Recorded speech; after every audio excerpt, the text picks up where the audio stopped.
Why don't we just get started? I want to just say thank you to Brackus Bloom for allowing us to present during their Sage 100 user group meeting. It's a true pleasure.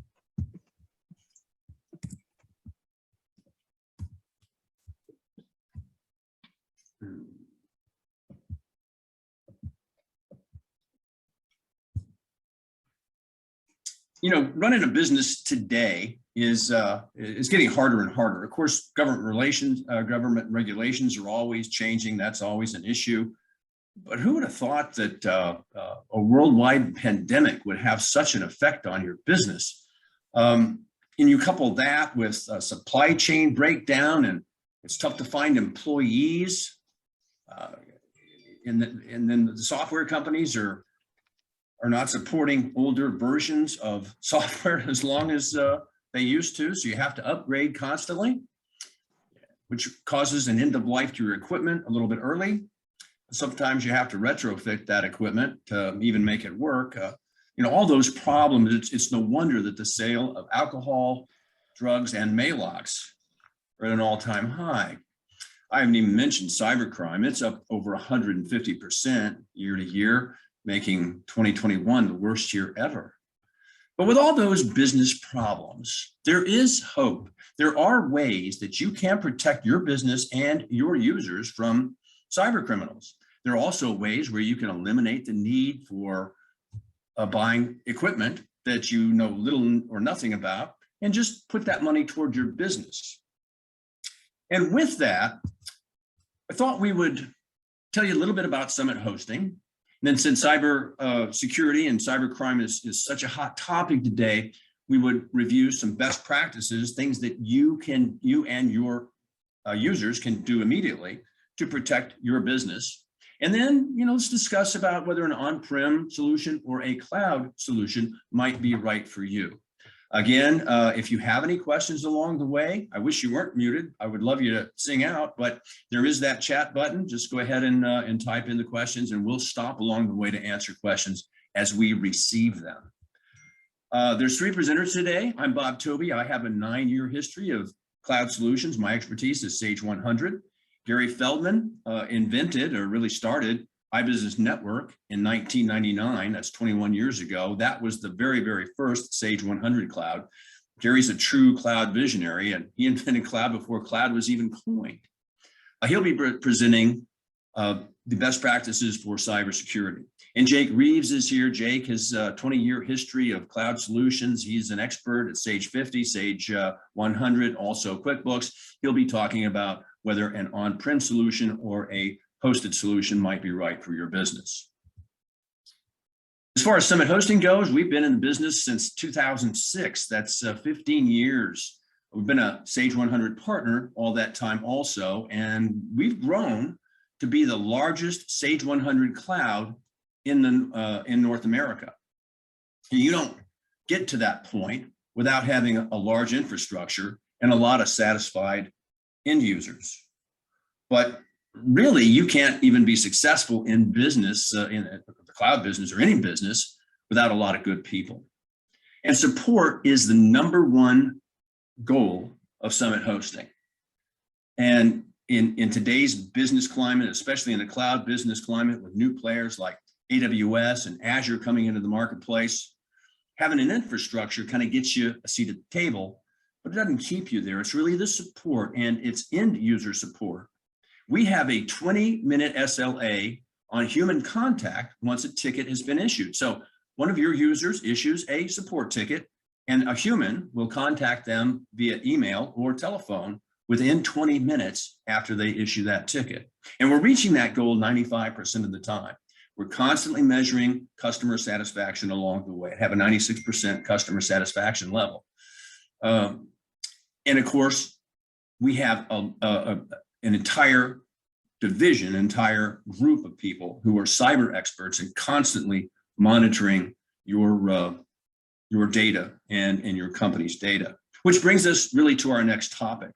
I'll introduce Gary Feldman, who will talk about cyber best practices. Again, Gary started iBusiness Network 21 years ago. It was the first Sage 100 cloud.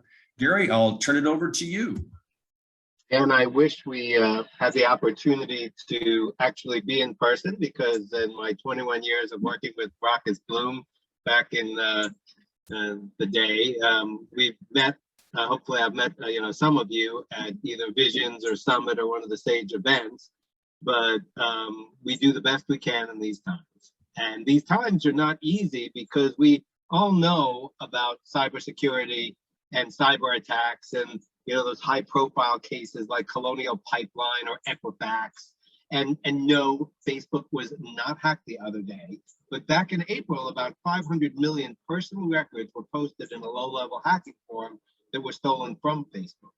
There's a vibrant and growing market for hacking tools, as well as hacked data, which enables more, criminal activity.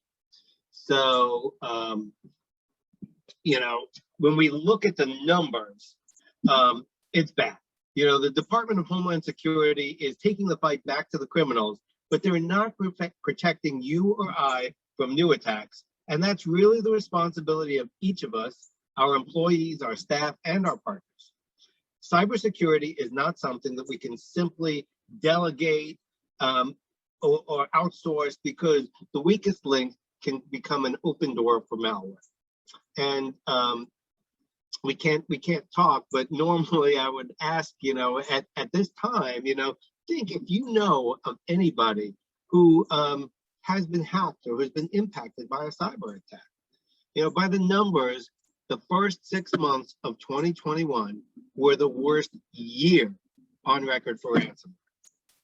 So in 6 months, we did more, or we were hit more than in any other year before. And it's not really a question of if you'll be attacked, but when. And really the only question is whether you'll be breached. So if you look at some of the recent attacks, like the SolarWinds or the Kaseya breach, these were attacks at software companies that had software used by managed service providers to help service customers like you. And so their software was infused with the malware so that your networks could be penetrated. You had nothing to do with it. If you were subjected to one of those, one of our hosted customers, their local network was infected by the SolarWinds attack. And now attacks number in the trillions. And that's because these are automated. These are hackers sometimes stealing computing power from other people so that they can be pushing their attacks out to you in volume. And most of these attacks are what are called phishing or whaling attacks, which look like legitimate emails sent en masse looking for unsuspecting individuals to click a link that allows those criminals to enter into your network or steal your data. Newer forms of attacks enter through your smart devices and other Internet of Things data collectors. So theoretically, that new smart refrigerator that you got that tracks everything you put in and take out of your refrigerator could be the next entrance for the hacker into your environment. So now more than ever, cybersecurity must be a priority for all of us. So what can you do? Really, since the most common forms of attack are listed on the left-hand side of the screen, and defending against them requires multiple tactics and strategies. To defend against a ransomware, for example, you first need that perimeter defense.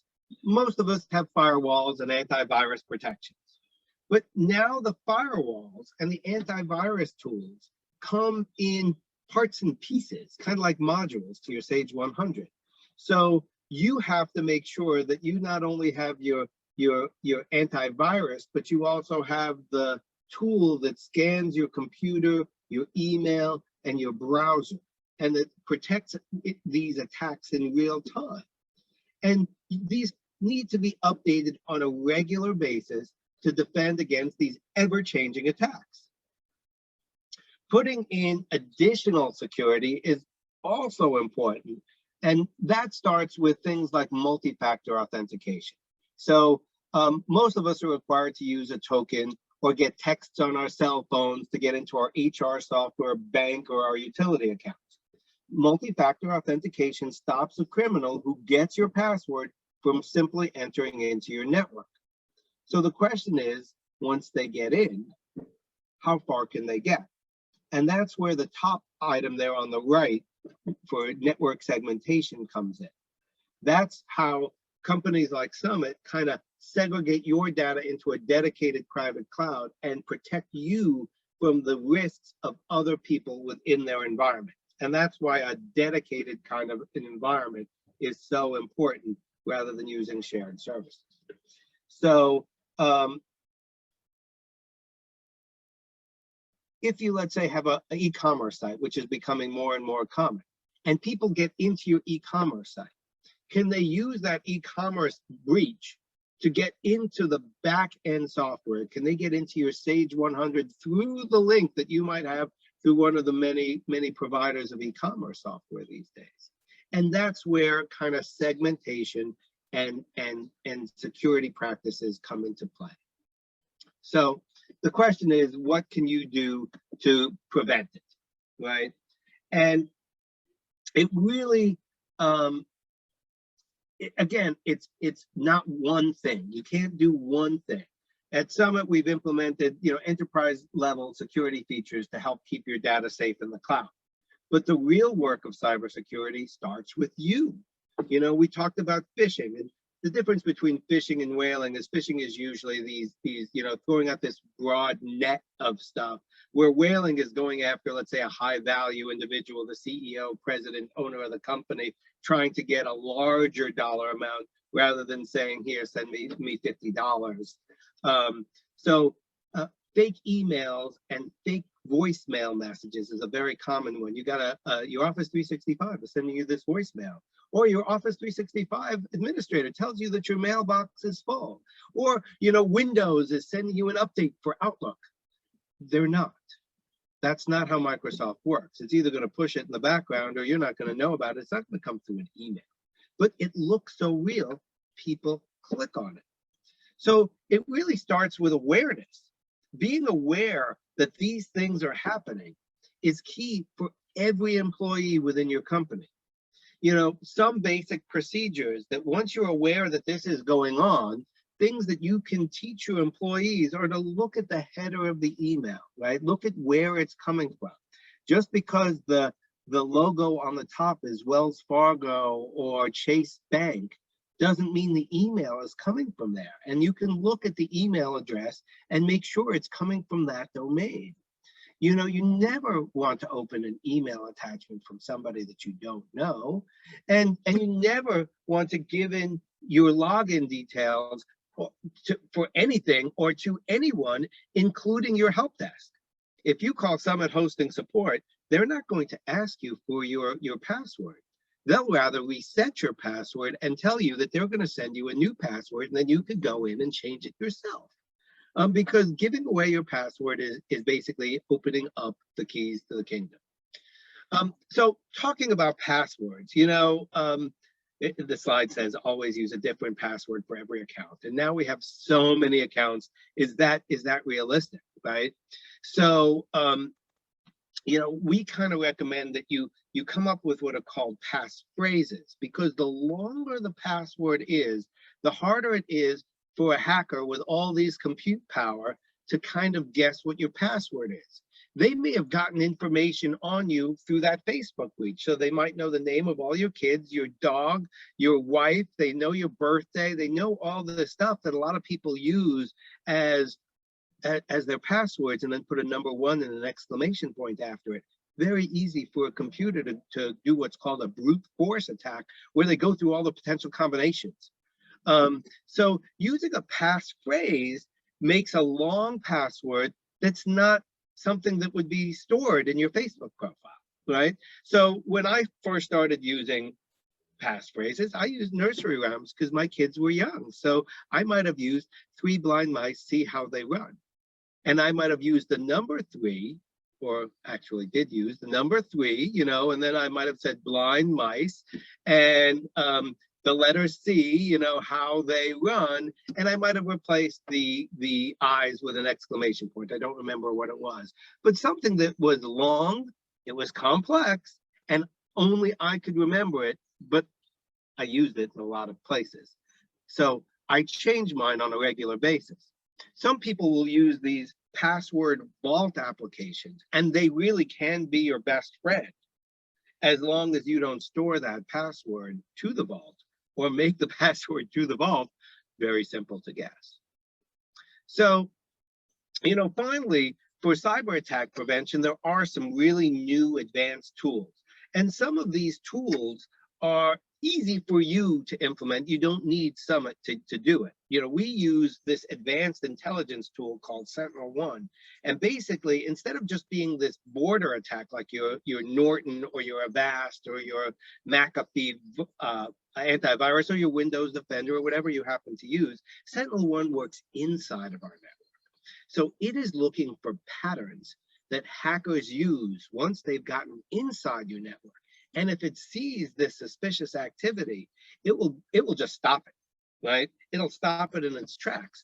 And because it's using artificial intelligence technology, that is kind of like the Star Trek stuff of the future, which is now, that is actually learning as it goes. And they keep feeding it more and more information and spreading it out, just like the antivirus softwares send out the new, signatures for these viruses to prevent things from happening before any damage can occur. But something that's much easier for you to do is training your staff and making them more aware. So we use a tool called Know Before, or a site called Know Before, KNOWBE and the number 4. And so, like, I just got my assignment for my training from the Summit ITT. I go on and I become aware of these methods by which people do these attacks. And I learn the information I need to prevent falling victim to what looks like a really, necessary thing for me to do, but it's fake. So they kind of teach you all the different social engineering stuff. But even better, they send you fake attacks. So they know how your people are reacting to the fake attacks, so they know what awareness training to send you. Really cool service. And then the final thing, and really it depends upon how big your risk is and how big your cloud footprint or your internet footprint is, to have some external agency do intrusion testing. And really what that is they have software that acts like hackers and they attack your company. So by doing that, they can give you this huge report that will take some kind of a genius to actually decipher, but they'll walk you through it and tell you, okay, here are all the different things. These are the important ones that you need to be aware of, and these are the things that we recommend that you fix right now. These are the other things that you might want to take care of over time. So it's really important to do, if not all of these things, as many of these things as you can, because the attacks are happening, and when they happen, they're extremely expensive. The security company Sophos reported that the average cost of ransomware reached $1.85 million in 2021, and Cybersecurity Ventures reported that 60% of small businesses do not survive a ransomware attack. So protect yourself. Get cybersecurity insurance. Those companies will actually ask you a lot of questions to kind of point you in the right direction for prevention, and then work with good partners to help you do what you need to do to protect yourself from these criminals. Hope you found some of that useful. And so, with that, what I'd like to do is to turn this over to Jake, who will talk a little bit about on-premise servers versus cloud servers. And I'm going to kind of start looking in the background with Bob probably at some of the questions that have been asked. Great. Gary, before we turn it over to Jay, can you talk about what happens if an attack takes place? Well, what's the scenario like? Other than the requisite freaking out, so really, sometimes you don't recognize that the attack is taking place, depending upon how it affects you and how sophisticated the attackers are. Sometimes the attackers will breach your system and won't do anything for a while as they search in the background and looking for it. Usually then something called a payload is going to explode inside of your system and then start spreading. So the payload can be ransomware, which starts encrypting your data, or it could be, a BitLock or some sort of a tool that actually can erase files. Lots of different things can happen, but usually you're going to notice either because some alarm is going off from some system that you do have in place, or things will just stop working. And depending upon how big your network is and how effective the payload is and how fast it spreads, the help desk's phone is going to start ringing. Hey, I was doing this and all of a sudden I can't get into stage 100 anymore.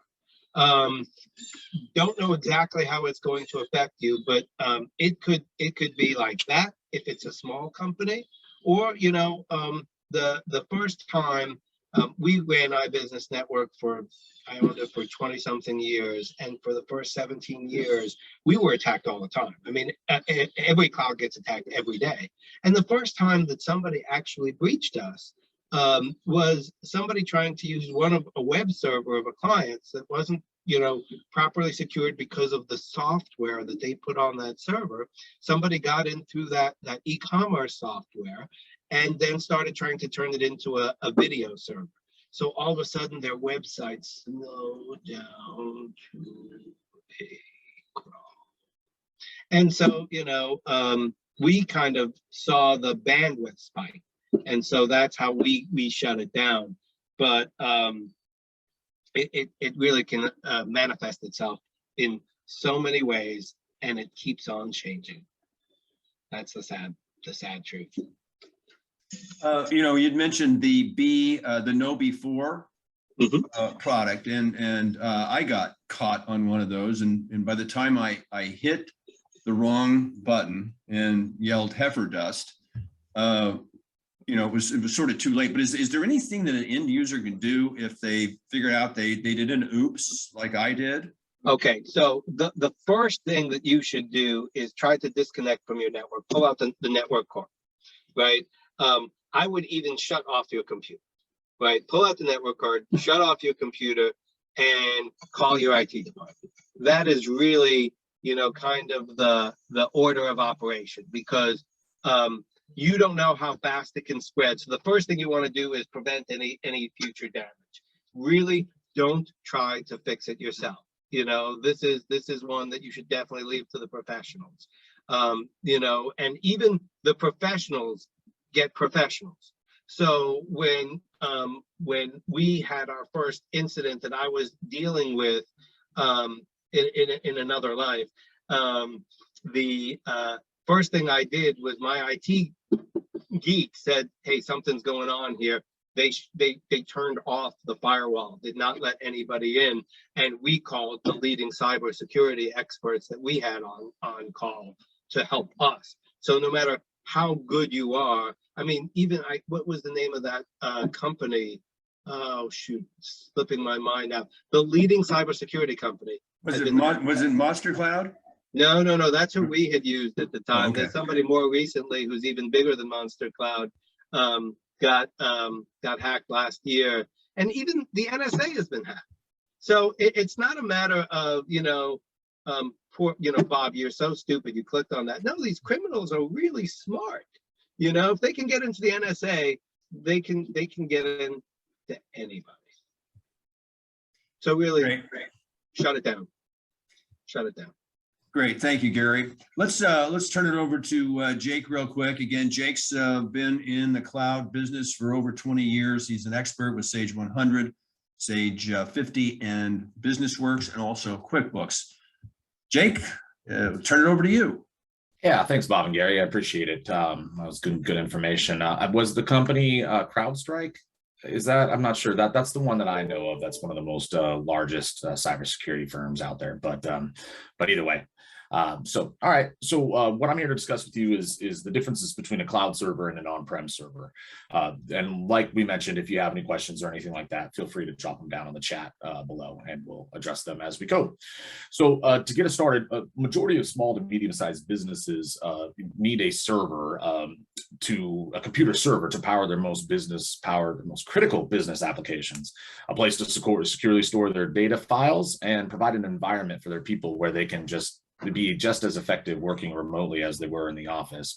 In 2021, we've seen the studies showing about 47% increase on employee productivity while working remotely. And by 2025, we actually expect to see about 70% of all businesses working remotely at least 5 days out of the month. So business owners often come to Summit Hosting and say, you know, what are my options? Yeah, I know that there's in-house servers and I know that there's cloud servers and whatnot, but what are the pros and the cons? How do I know what's right for my business? First, we'll talk about on-premise servers.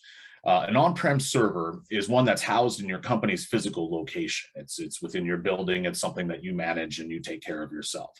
When you're looking into implementing an on-premise server, there are a couple things that you got to keep in mind. First, the in-house server does not have remote access straight out the box. So if that's something that your company is really looking for, where the people can log in and work remotely on their Sage, well, there's going to be a little bit of setup for that. You have to establish a VPN, which requires some IT work, and then you get that in place. Next would be the high upfront capital costs. To do an in-house server, we typically see the spend anywhere between $5,000 to $8,000 in upfront costs. You know, that comes from the hardware, the licensing, the firewalls, the installation, the antivirus software, and in most cases, a ventilated server room. A lot of times you got to have that server running at a cool temperature in order to make sure that hardware doesn't fail on you and things like that. So those ventilation rooms can also get very expensive. We typically see servers have about a 3 to 5 year shelf life. So once that shelf life is over on that server, it's now time to buy new hardware, which means you got to spend another $5,000 to $8,000 just to get that new hardware in place and whatnot, and go from there. So once that server is in place, the company or business would be in charge of managing the server yourself or paying someone to manage it for you. When we're saying managing, we're talking about backups, security, disaster recovery, the on-demand tech support. And at the point that you hire an IT professional, they're on an average salary of about $100,000 a year. So it gets quite expensive. Or your second option would be to hire an MSP, an on-demand type IT person that comes on a per hour basis. And at that point, you see about $45 to $250 an hour on those MSPs, depending on, you know, what services they're providing and things like that. So it can get expensive when it comes to the maintenance on it. On-prem servers have no guaranteed uptime. If it fails, if a drive fails, if a main board fails, you got to hop in there and go in and pay someone to fix it and, do it quickly. With that comes the unforecastable cost. A new main board on a server could cost you a couple $1,000s, and then the money to spend to do the maintenance to get it done and up and running. Meanwhile, your people are down, not being able to work and produce and be productive on that. So the unforecastable costs can be a real problem. You just have to have that extra cash to shell out when your server goes down or needs maintenance in-house. So then at that point, you're looking, okay, well, I don't really want to spend the capital. And also I don't, the unforecastable costs, those things to me are just not something that really sounds great to me. So, let's take a look at cloud servers. So why would you go cloud? There's a couple reasons or items that you should keep in mind when deciding. So for cloud servers, your remote access comes straight out the box, as in it's ready to go. Your people can log in from any device, any location, and work on your Sage files all at the same time. There's also low upfront costs and a lot of times zero upfront costs. So there's no setup. We do the work for you. Summit builds the server. They'll go ahead and spec out the server based on what you need: RAM, CPU, storage, all that. And then we send you over the login instructions, and you can work with your Sage consultants to go ahead and get Sage installed. Managed providers like Summit give you the server, and we manage the entire server for you. So there's no more hiring an IT person to go go in and do it. You can let your IT people focus on larger projects that, not managing a server and doing tedious tasks and things. Those tasks are, typically updates and patches and security backups, firewall, anti-malware, and then also that 24/7 based, the 24/7 support. When your server has issues, you're going to have to contact your IT team, and they have to bounce right away just to get you some help. Those items are all handled by Summit's experienced support team for that. So like I mentioned, your IT people can then focus on other projects that maybe are more concerning, and you just kind of let us handle it from there. Cloud servers have a guaranteed uptime of Summit's cloud servers have a guaranteed uptime of 99.9999%. That's 6 nines. And I know, it may seem like that's a little minuscule or anything, but it really truly does matter, the uptime that you have. Time is money. And if your people aren't working because your server's down, your business is not doing very well at that time. So the guaranteed uptime is one benefit that most businesses tend to enjoy with cloud servers. So the next, forecastable costs. You know exactly what you're going to spend every month. It's a set monthly price. There's no unexpected costs. You could forecast it right into your company budget. There's no need to have an extra cash fund sitting aside ready to go in case your server passes away. And then house hosting providers will upgrade the hardware automatically. So when we talked about the 3 to 5 year shelf life, once that hardware gets to end of life on a cloud server, the provider, aka Summit, would be going into the hardware and upgrading it automatically for you and bringing in the latest and greatest server software and hardware. So the server can really just grow with you. All right. 5 main reasons why you'd want to switch to a cloud server. One, they're always on, they're always secure, and you've got Summit security team protecting you 24 hours a day. Number 2, you can work from anywhere. With COVID going on these days, it's, businesses need to find a way to be productive while working remotely. All you need is an internet connection. And in fact, a mobile hotspot works great, because a lot of times, if you're at home or the internet goes down at a hotel, you can just fire up your mobile hotspot on your cell phone and go ahead and run and work through your data on your cell phone. So that adds a little bit of extra availability for the servers as well.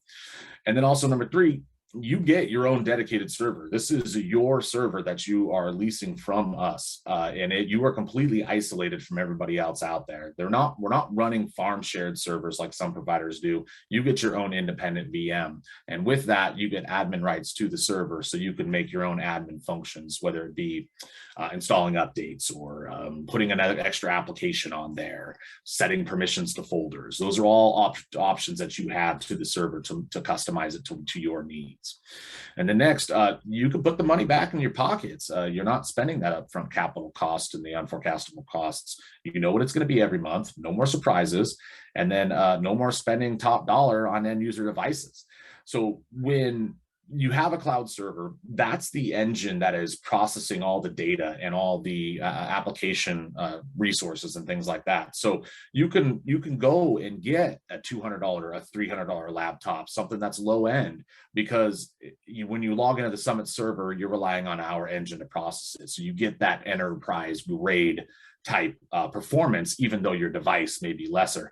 So, as you start to upgrading your company devices, you can save a little bit of money with that. And a lot of our clients actually will just run a thin client, where you're just running a basic tower that is next to nothing in costs, and then they just plug and play in a sense. So it just allows you to save some money on the devices. And then also too, if an employee loses the device or their device breaks at that point, you're not spending a ton of money to replace it or rebuild it, depending on what happened to it. So. And then number 5, with the enhancements of security, the future is cloud. Businesses are understanding the benefits from it. They're really jumping in and taking and embracing the change.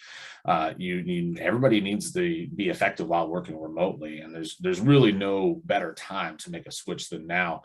And then one other item that is not on that list that I personally like is the scalability.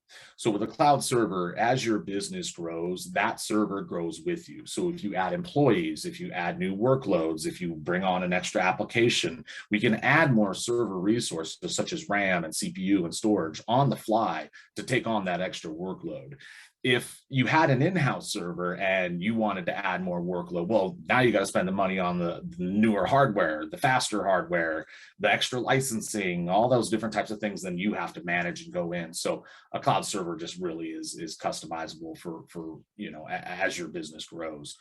So with that, we'll go ahead and pass it off to Bob, and let's take a look to see if we got any questions on that. Bob? Jake, can you speak to the onboarding process? Sure.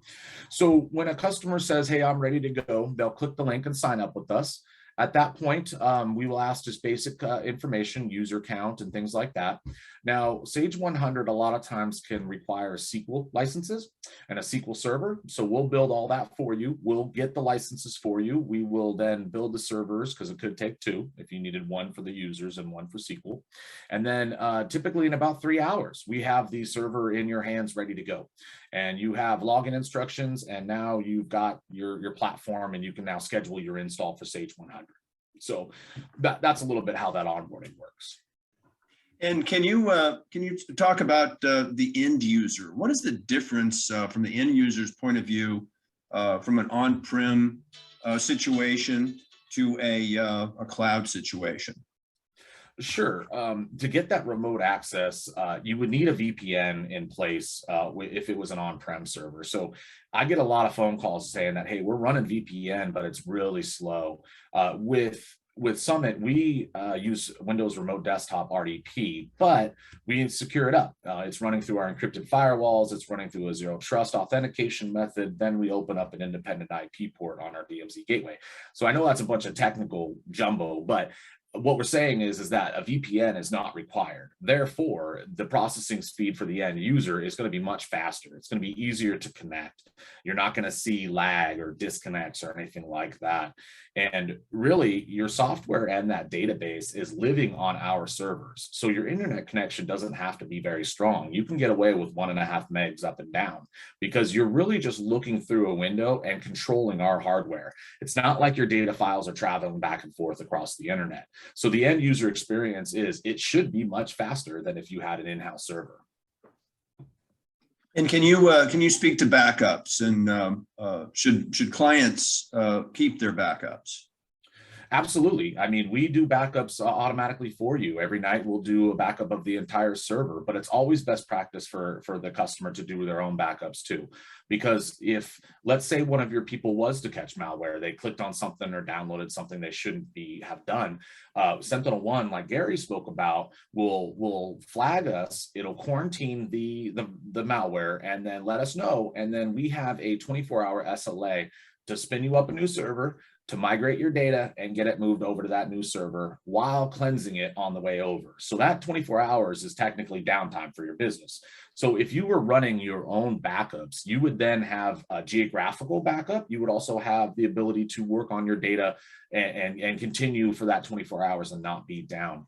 We support or host many different backup applications. The ones that are most common are iDrive, CrashPlan, and Carbonite. So if your business already has that particular software, go and install it right on our servers, and then you'll be running backups along with Summit at the same time. Right, that's in addition to the backups that we take. And the other thing that I kind of wanted to add about the on-premise versus the cloud differences is that we do offer that two-factor authentication.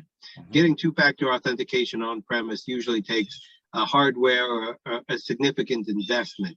So that investment has been made and spread across many of all the different hosting providers that really specialize in Sage 100. Summit is really the largest now that iBusiness Network and Summit have combined. And then if you take all of Summit's other hosting products that we host, I think we're probably the only Sage specialty hosting company that's really, funded, that has, 30,000 users. We're larger, we're more we basically invest more in the infrastructure than anybody else can because of our size and our scalability, as Jake put it. Right. And if you try to get the enterprise level hardware and software licenses that Summit has in your in-house server, you're going to be spending a lot of money. It's not cheap. It's not just hardware you can go buy off the shelf. It's much more robust, and it's much more expensive. Yeah, and I was just amazed that when the first time I asked for a server to be rebooted, and I said, well, how long do I have to wait? And Rob was like, well, you can get back in now. I mean, it was literally like that fast, and I was like, holy cow, this is different. It really was different. If anybody else has any questions, please type them in. We have just a few more minutes left of a really long day.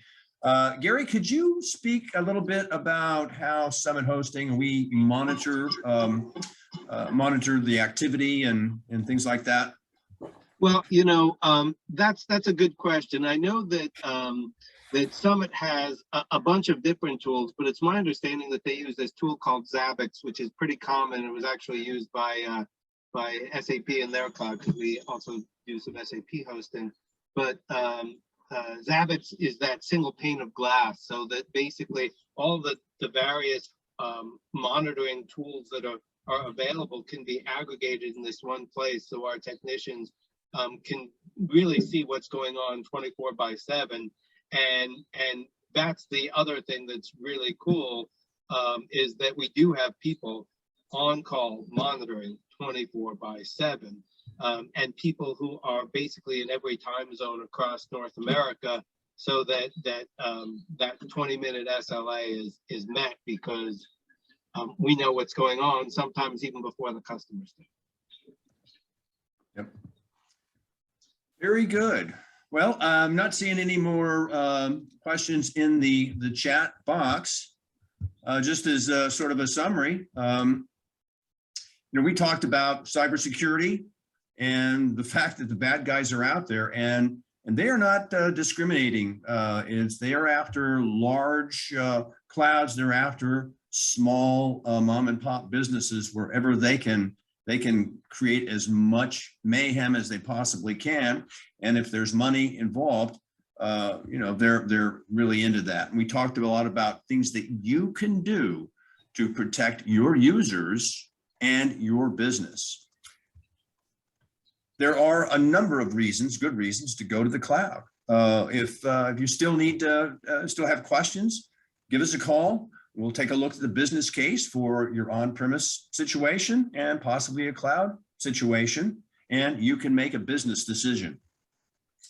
You don't get to be the largest Sage 100 cloud without having a lot of good infrastructure, a lot of satisfied customers, and a lot of good people.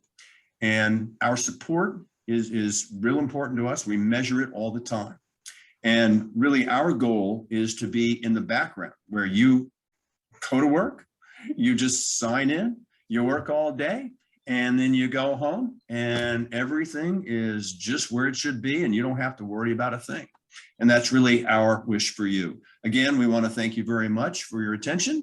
And with that, we'll say adieu.